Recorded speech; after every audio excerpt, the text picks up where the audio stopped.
Hi, everybody. Welcome. Okay, I'm going to introduce Neri for the topic that she's going to talk about, designing future-ready language practice tasks for real-life communication.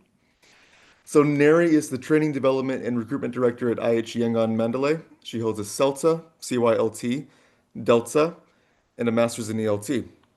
She has 10 years of teaching experience, 4 years of experience in teacher training. She analyzes teachers' needs and develops tailored training programs for in-house staff, and conducts monthly teacher training sessions for in-house teachers at IH Yangon Mandalay. She also has extensive experience in leading voluntary teacher training courses, supporting passionate language teachers in her community. So, I will go ahead and give it to Neri.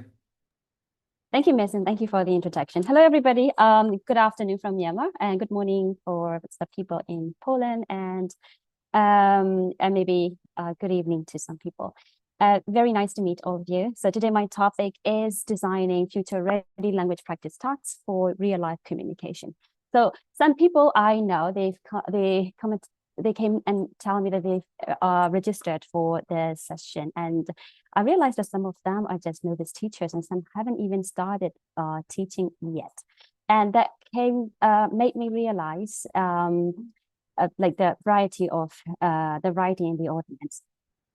So that also brought me back to when I started teaching. I started teaching over 10 years ago. And when I started teaching, I still remember that day when I had to take a substitute class. I was a cover teacher. And there was a group of teenagers. They were about 16 to 17. And there were not many people, just about 5 or 6 people in the class. So when I started the class and I was the students, they were not very talkative as far as I remember.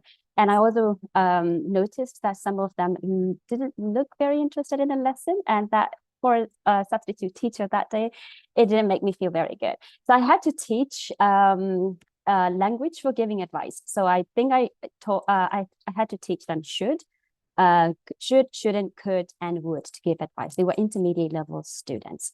So as I started a lesson, I was a very, very passionate teacher. I talked as well, talked a lot, and I explained the language to the students, and they didn't really respond much. And finally, we got to the freer practice part where they had to use the language in their on their own.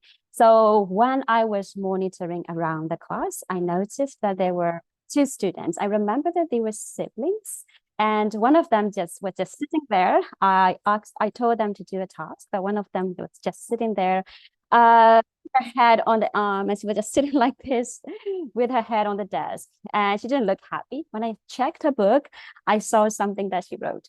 It says, "It's boring." It's so boring. That's what she wrote.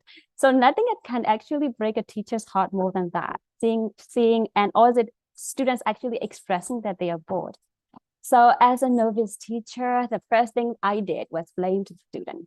Of course, I didn't scold the student. I didn't tell her anything. But I was just thinking, why are you bored? I mean, I'm making a lot of effort in this lesson. I put a lot of effort into preparation. Why are you bored? And why, like, it's the teenagers these days. That was exactly what I thought. And only after I did my teaching more teaching qualifications, I realized what I was doing wrong in that lesson and why the students were not responding very well. So as I told you earlier, I was teaching language for giving advice, should, shouldn't, could, and would. So this is the task that I asked them to do on that day.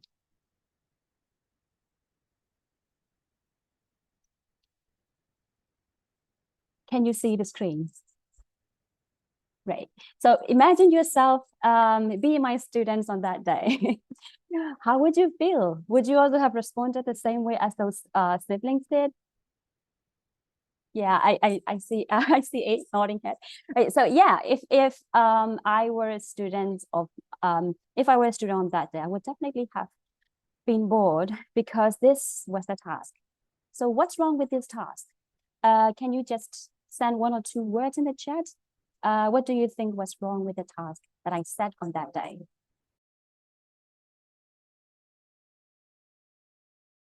Yeah, still, thank you. No context. There was no context.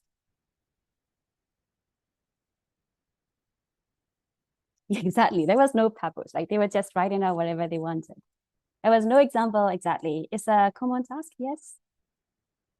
Right. So basically, there were so many things that were wrong with this task.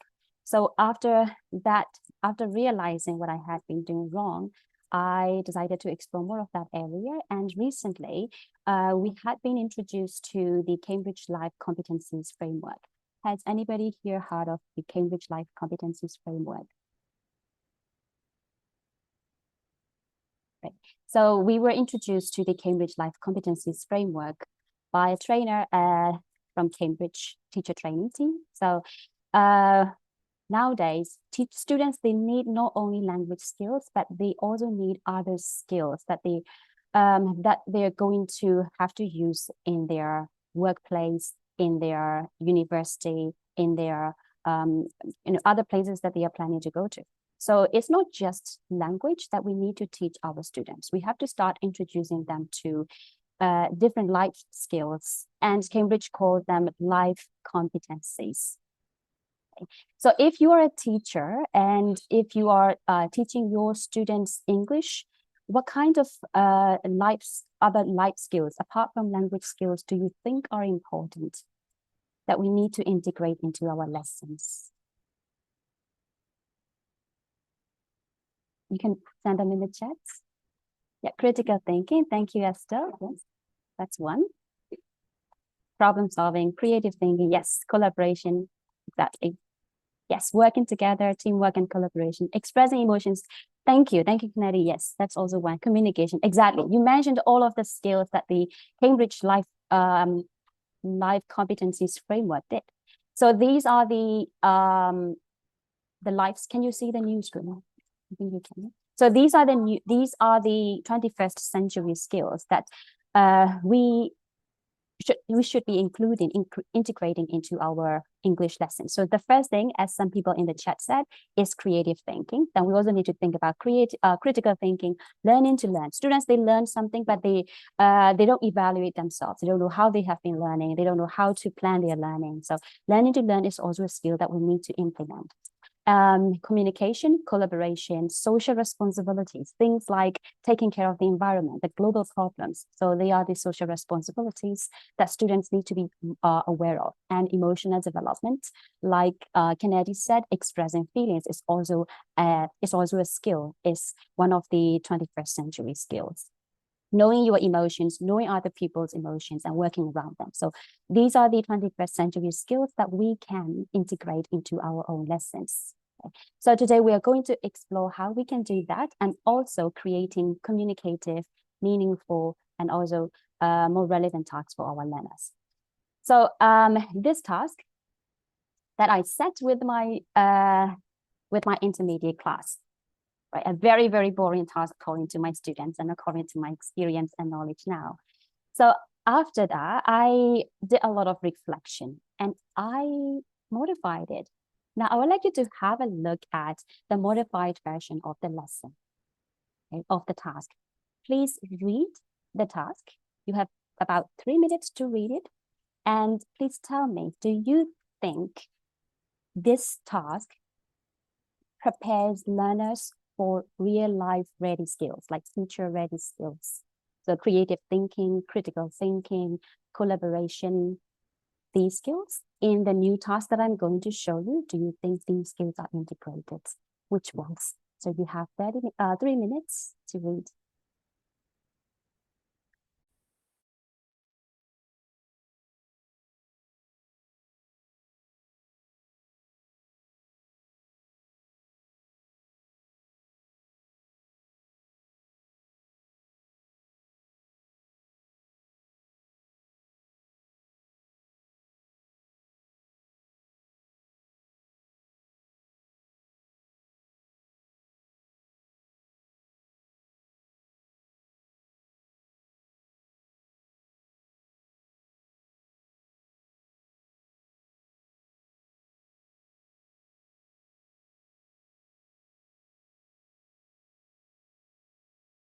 You can quickly show me hands when you finish reading.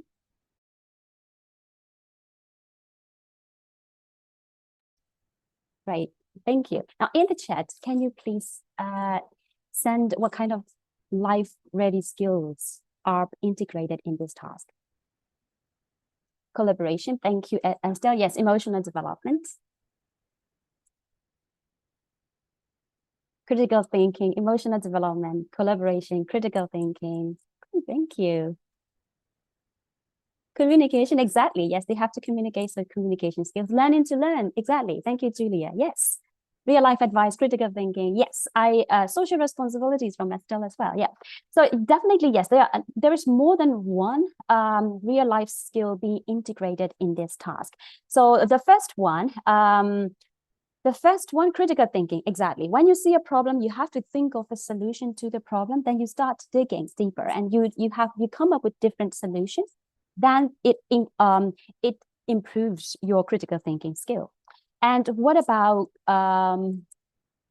learning to learn? So if you have a look at the context here is students learning English and having difficulties with that. So some students from different countries around the world, they have posted on this forum about their problems. And when you read other people's problems, and then you think about solutions to provide them with their learning English, right? So then at that time, you start to realize your own learning process as well. How have I been learning English? Let's say the first student, Maria from Argentina, is nervous when speaking English in front of the class. And let's say you're a student who's very good at public speaking. Then you start thinking about your own learning, your own way of learning. What do I do to be so good at public speaking? That's learning to learn. You are developing that skill in your students. So, and you are also sending those replies back to the students from different countries. And there is communication happening between the students. There is real kind of communication happening. And we also have emotional development. I think somebody said emotional development. That's so true, because these people, they have expressed their problems, right? They talked about their problems. And when you hear somebody is having a problem, the first thing that you think about is, oh, I'm sorry to hear that. Right. So there you are realizing realizing their problems, and also being aware of your own strengths, your own emotions, their emotions. So emotional development is also one thing that you are developing in your student here.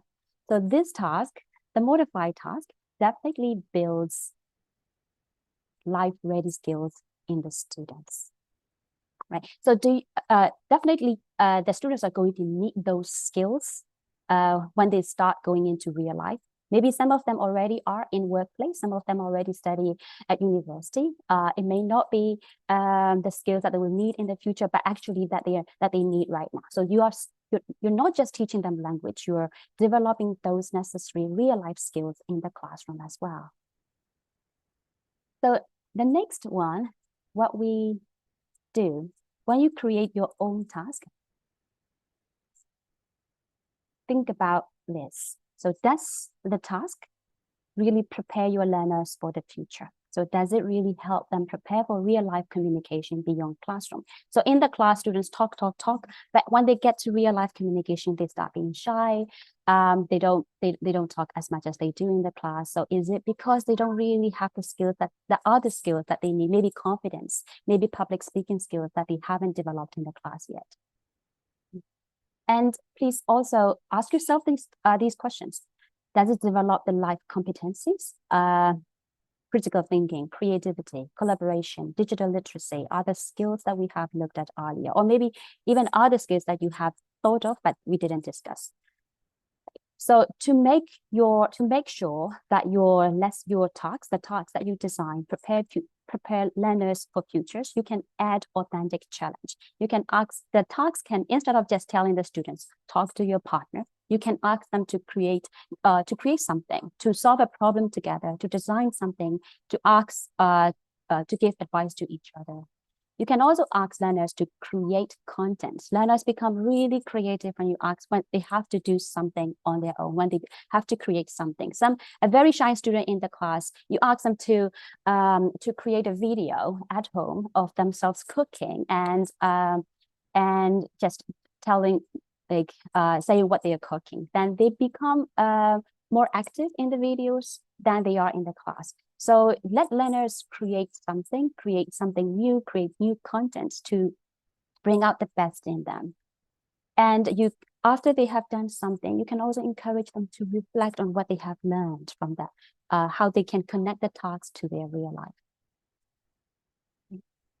So we can integrate those life skills. And when you create your own tasks, you can also ask yourself this question: the tasks that you have designed or that you're going to use from a course book, is it communicative? So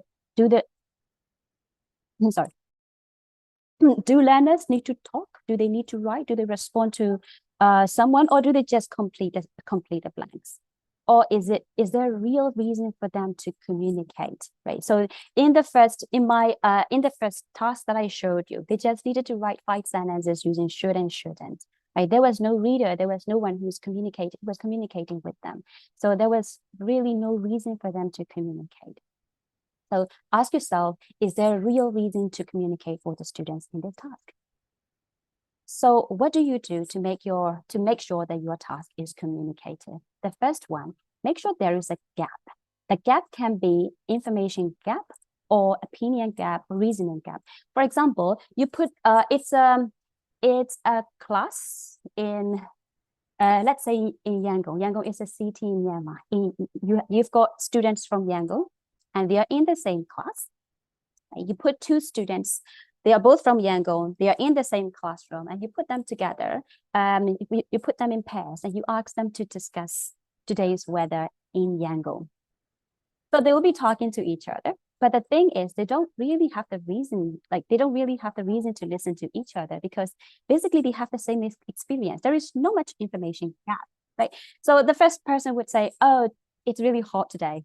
And the second person, yeah, I agree. End of conversation, right? There is nothing interesting going on in the conversation. They don't really have the reason, or they don't really have any interesting information to listen to in the other student.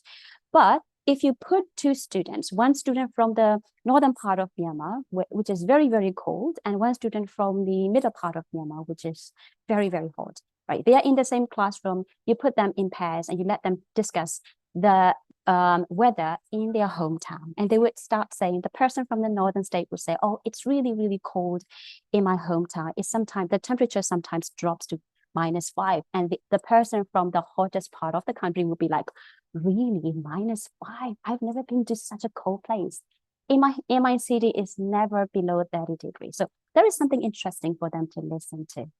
So if you are going to make your task communicative, make sure that there is gap for them, so that they have a reason to listen to each other. They have a reason to continue listening because there is something interesting going on in the conversation. And of course, you cannot talk alone. You need to put your students in pairs or in groups, so that they have a goal to complete a task. Right. Now let's have a look at the modified task again. And what do you think? Do you think this task is communicative?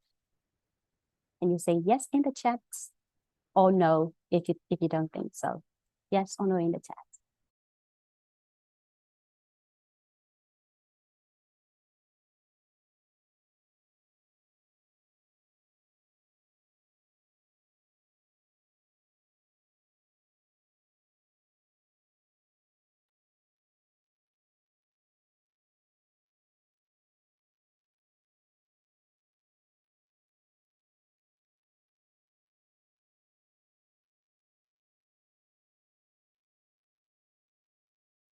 Okay.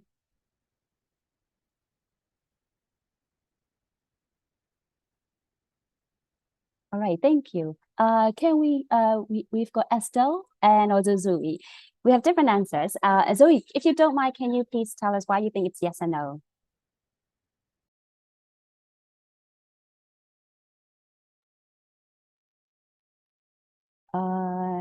Hello, Zoe? Or am I pronouncing your name correctly? Right, exactly. Thank you very much. So yes, there is no direct contact, right? So the students they will have written the reply. But if you don't continue this task, if you don't tell the students, if you just don't say anything, and the student will just keep the paper in their bag and they will go back home. So the thing is, after they have written the replies to the problems, that you need to make sure that the other students have a chance to read them. Or maybe you can, if the people in the messages, if they're real people, you can even send those solutions back to the people in Argentina, Vietnam, Egypt, that they can have a chance to read and reply to those messages if they can. So yes, first you need to ask the students to write, and then make sure that they can see other students can also have a chance to read and maybe respond to those problems. So yes, I definitely agree that there should be a follow-up on this task. If there is a follow-up on the task, that the students need to continue continue communicating, then that would be a communicative task. So the next question that you ask yourself, the task that you have created, is it meaningful? Right?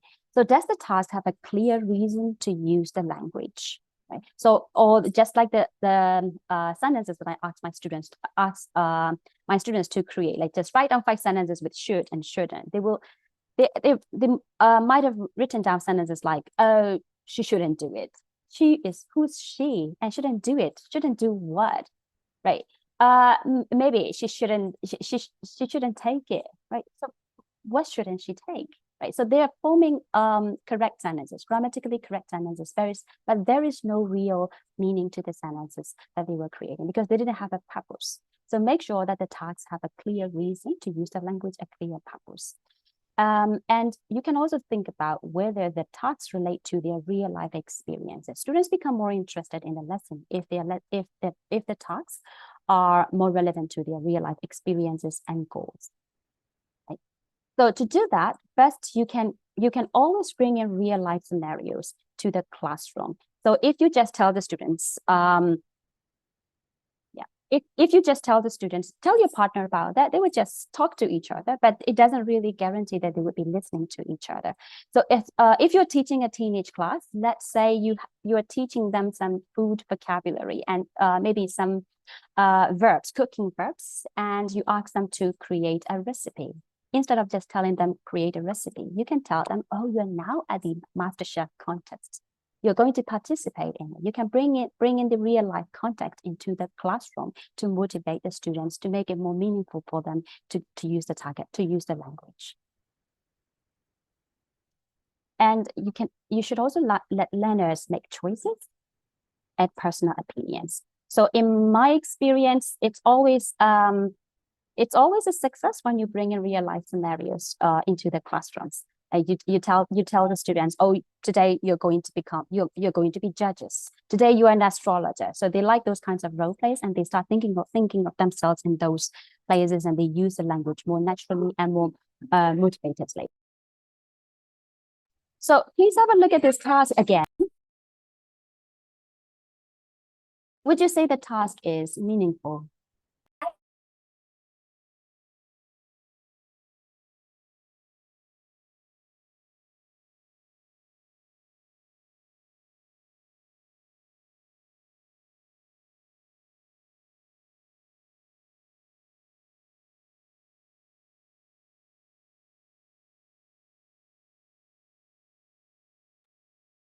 Right, we're getting some answers in the chat. Yes, this task is meaningful because the students, they are replying to each other, and it's about the real scenarios in life, and it also gives them a context here that they are a guest writer, and they are also given the name of the blog that they are writing for, and they are also going to be people who are going to read their advice. So the task is meaningful.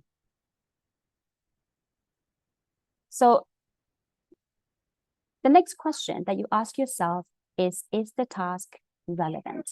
So when we say, is it relevant, we are thinking about the students' age groups and interests.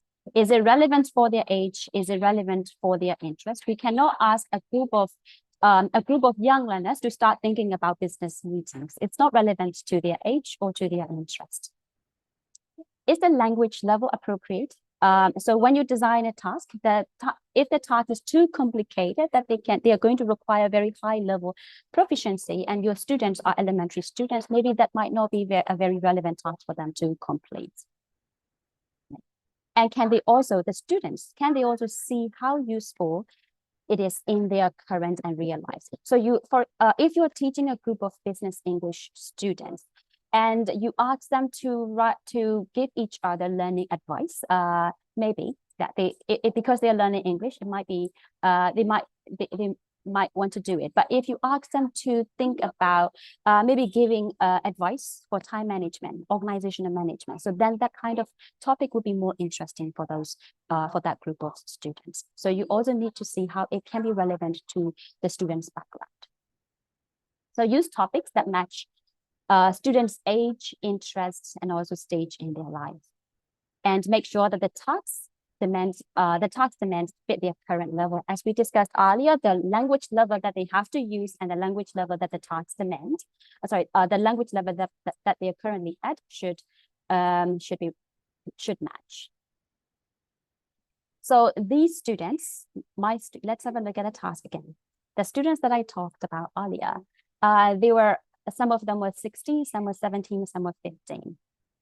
And they are all learning English, and they have just finished their high school. So do you think this task is relevant for their age, for their interests, for their level? And they are intermediate level students.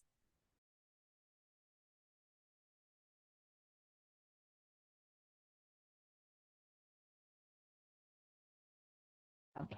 Yes, we are seeing a lot of yeses in the chat. Yes, because thank you very much, Myung-Moo, for making the comment. Yes, they're also the same age, right? So the people who are asking for advice on the other end, they're also teenagers, and you are giving advice to the people who are around the same age as you. So that makes the advice that they're going to give more relevant to them, to the other person who is receiving. So teenagers, maybe they might be more interested in animations. Then you can start giving advice how to improve your English by using animation. So the advice that they're going to give is also going to be more relevant to the other person. So this task, yes, is relevant to learners' needs and also their interests. Okay. So the next one that we're going to ask ourselves is the task target language focused. So does the task ask learners to use the target language for a real reason? Like the task that I set 10 years ago, write down 5 sentences using should and shouldn't. Yes, they are using the target language, but for what reason? They don't really have a reason to use it, right? And it's not what happens in real life. Nobody writes down 5 sentences using should and shouldn't in real life, right? So, and the next question, do they get enough opportunities to use the target language? So yes, you set the task, and students are asked to use the target language, but they're using it only in one sentence in a 15-minute long conversation. Then it means they don't really have a chance. They don't have enough opportunities to use the target language. Right? And is the grammar vocabulary used naturally, meaningfully in context? So that was a problem that I encountered about, I don't remember how many, it was years ago. So the task, the target language, the students were learning present continuous tense, right? So the task that they had to do was,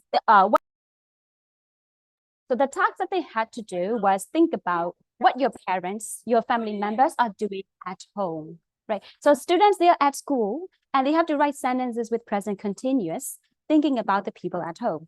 And some students told me, I don't know what they are doing. I just told them, okay, just write down some sentences using present continuous. I didn't know better. So the thing was, that wasn't really probably a natural way of using present continuous, right? So you don't even know what they are doing at home. And if you say, my mom is cooking, and it's about like 2 p.m. at home, probably the mom is cooking or the mom isn't. Maybe the language that I should have taught was, I guess my mom is. I think my mom is. So but I didn't do that. I just told them to write sentences using present continuous. And the problem was the language wasn't used naturally.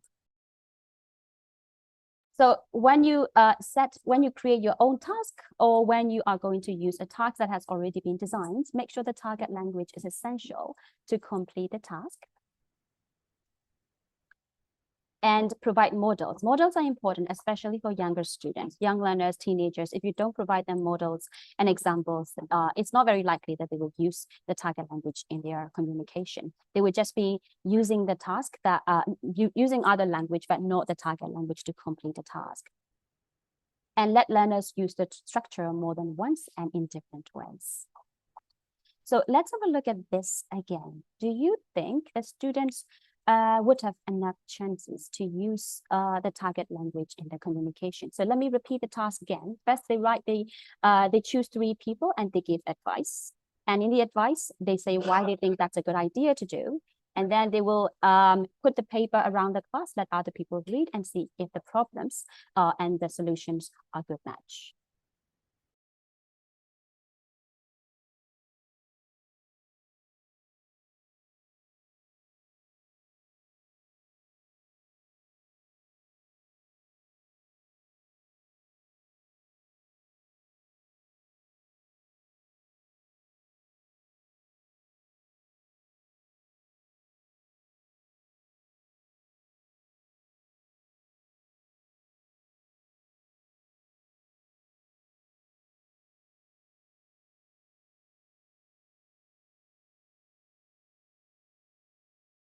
All right, thank you. Yes, so this task encourages the students to use the target language and also vocabulary, as Estelle mentioned. So, yes. So the tasks that you design, please, we make sure that they encourage learners to communicate in the target language, and the task is meaningful, relevant to their levels, and it also develops future-ready skills. Okay. So now I'm going to share this task. This is a task from Empower Second Edition Upper Intermediate coursebook. Before this, students learned personality adjectives. There were about 10 words that they have to learn, that they learned before this task.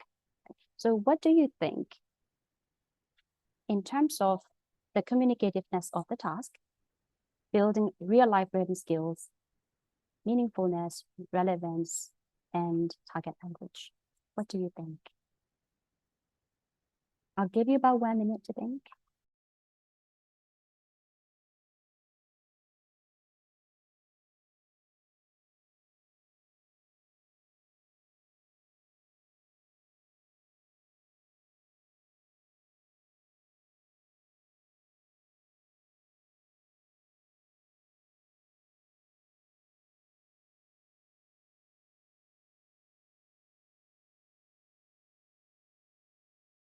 So the first one,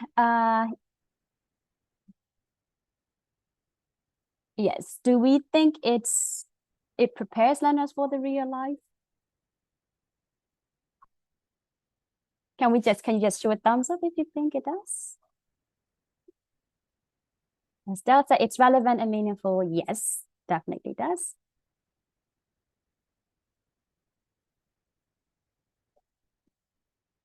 Yeah, maybe when they are choosing not but yeah when they're describing people, probably they're thinking about those people, and there might be some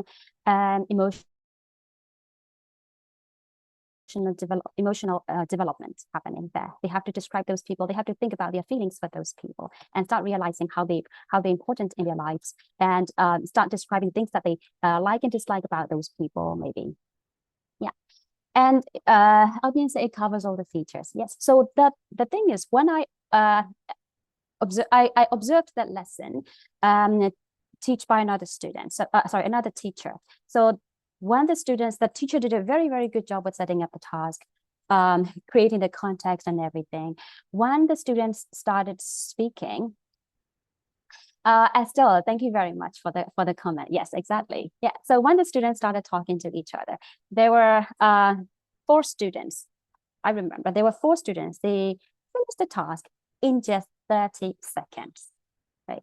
So the thing is, they talk to each other, and one person said, student A talks about 3 people, and then student B says, yeah. And then student B talks about 3 people, and then finish. That's the end of their conversation. They didn't extend the conversation. And as Estelle said, if we ask them to involve more people, and also why they choose those people, that would encourage them to continue their conversation longer.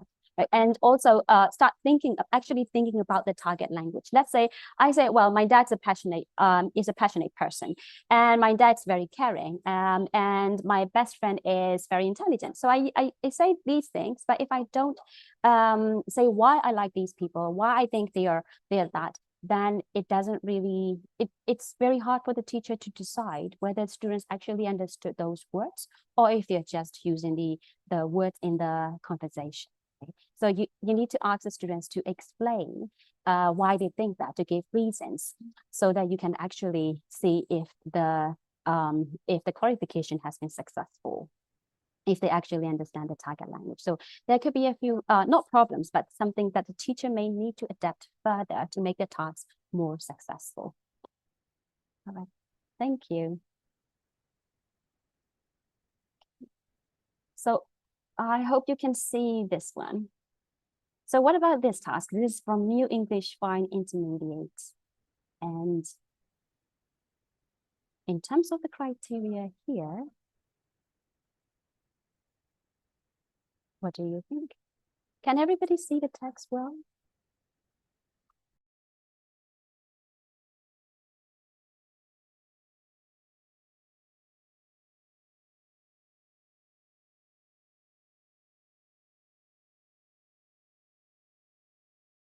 I'll give you some time to read and let us know what you think in the chat.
Okay, we've received some messages. What about other people? Do you agree with the people in the chat?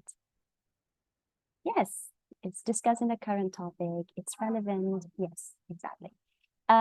Yes, Estelle, not the opinion. So I forgot to mention that the target language is the model of obligations. Yes, I do agree that the students should be given some useful language, functional language, to agree and disagree with each other. Do they have enough info to discuss? That's a very good question.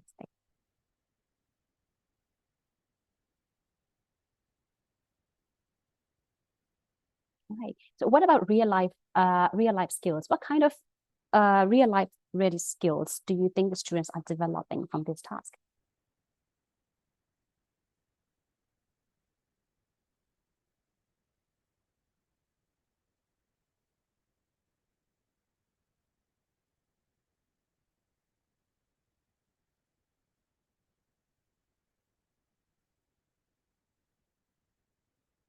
Mhm. Okay. Yeah.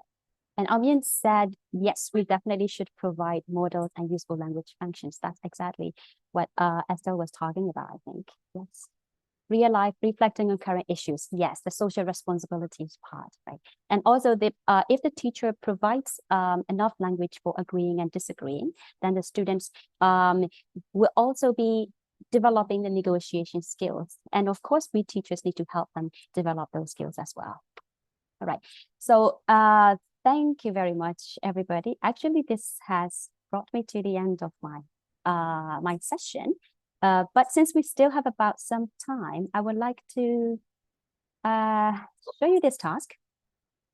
Right. So this is a task from the elementary from an elementary course book, and the target language is hobbies. vocabulary, gardening, cooking. So these vocabulary items are being taught, and the students are about 16 to 24. And this is the task given here. So if you were the teacher, would you use the task given or would you adapt it? And if you would, how would you do it? Mason. Hi, Mason. Hello?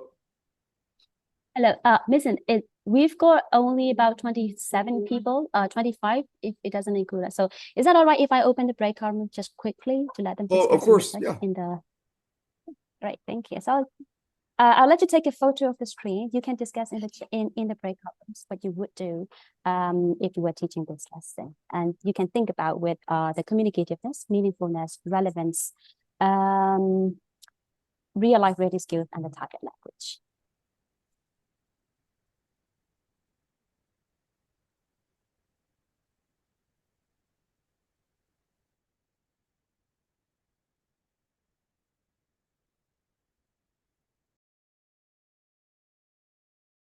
Hi, welcome back. I was actually hoping somebody would be able to report back the discussion. Is there anybody who would like to volunteer?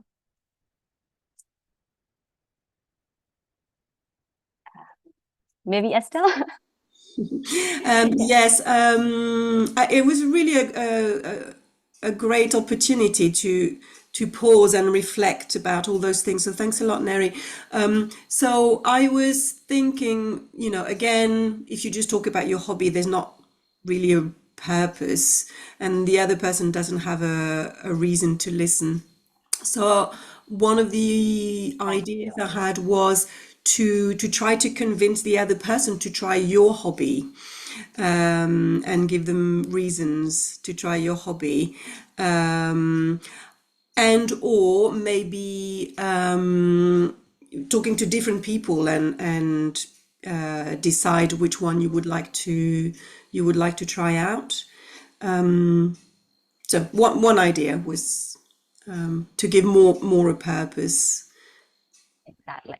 Yeah. Thank you. Thank you very much, Estelle. Yes. And what you said also gave me an idea. Maybe we could ask the students to maybe to conduct a survey and telling them that they are running a club, and that they need to get ideas from people around the class to know what kind of club they should be running. And I think that will give them a chance to repeat the target language as well. Great, thank you very much, Estelle, for sharing. So to sum up, when we design our own tasks, or before we start using a task that has already been created in a course book or maybe an activity book, first you can think about these things. Is it communicative? Is the target language focused? Is it relevant to the students' levels, age, interests, and other factors? Is it meaningful? And does it build real life skills, which I like to call climber? I'm not exactly sure if that's how it should be pronounced. So I just coined the term CLMR, and I pronounce it as climber. All right. So there are definitely other things that you need to consider when designing your own tasks. So maybe you can also do further reading on designing tasks for the communicative classroom by David Noonan, and communicative language teaching today by Jaxie Richard. So these are the books that I used as reference, and also the Cambridge Life Competencies Framework. So thank you very much, everybody. This is the end of the session. And if you ever need to contact me for some reasons, like if you've got a question to ask, my contact's here. Thank you, Neri. Thank you. Thank you very much. Thank you. It was great to meet you. Are there any questions that I missed in the chat?